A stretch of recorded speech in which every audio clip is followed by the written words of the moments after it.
இன்றைய வேத வசனம் உபாகமம் 28:14.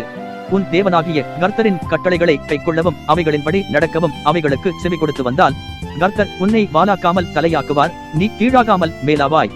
பிரியமானவர்களே, தேவனுடைய கட்டளைகளுக்கு கீழ்ப்படிந்தால் வரும் நன்மைகளையும் கீழ்ப்படியாததால் வரும் தீமைகளையும் குறித்து விவரிக்கிறதுதான் இந்த உபாகமம் 28ஆம் அதிகாரம்.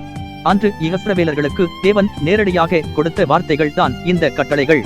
அதுவே இன்று பரிசுத்த வேதாகமத்தின் மூலம் நமக்கு கொடுக்கப்பட்டிருக்கிறது.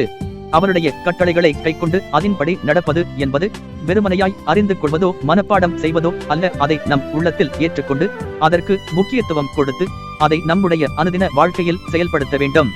எப்படி என்றால், அன்பு செலுத்துங்கள் என்று தேவன் சொல்லி இருக்கிறார், அதை நடைமுறையில் செயல்படுத்த வேண்டும்.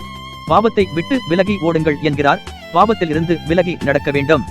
இப்படி அவருடைய எல்லா கட்டளைகளையும் கைக்கொண்டு அதன்படி நடப்பது மாத்திரமல்லாமல் அவைகளுக்கு தினமும் செவி கொடுக்க வேண்டும். இந்த செவி கொடுப்பது என்பது வெறும் காதால் கேட்பது மட்டுமல்ல, மனப்பூர்வமாக ஏற்றுக்கொண்டு அதற்கு முழுமையாக கீழ்ப்படிய வேண்டும்.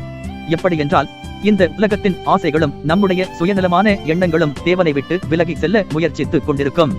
இப்படி தேவனை விட்டு விலகி போகாமல் இருப்பதற்கு அனுதினமும் அவருடைய வார்த்தையை கைக்கொண்டு முக்கியத்துவம் கொடுத்து அதை செயல்படுத்தி அதற்கு கீழ்ப்படிய நம்மை நாம் ஒப்புக் கொடுக்க வேண்டும். அப்படி செய்தால் கர்த்தர் உங்களை வாலாக்காமல் தலையாக்குவார், நீ கீழாகாமல் மேலாவாய். தேவன் தம்முடைய பிள்ளைகளை எந்த சூழ்நிலையிலும் தாழ்ந்த நிலைமையில் வைப்பதில்லை.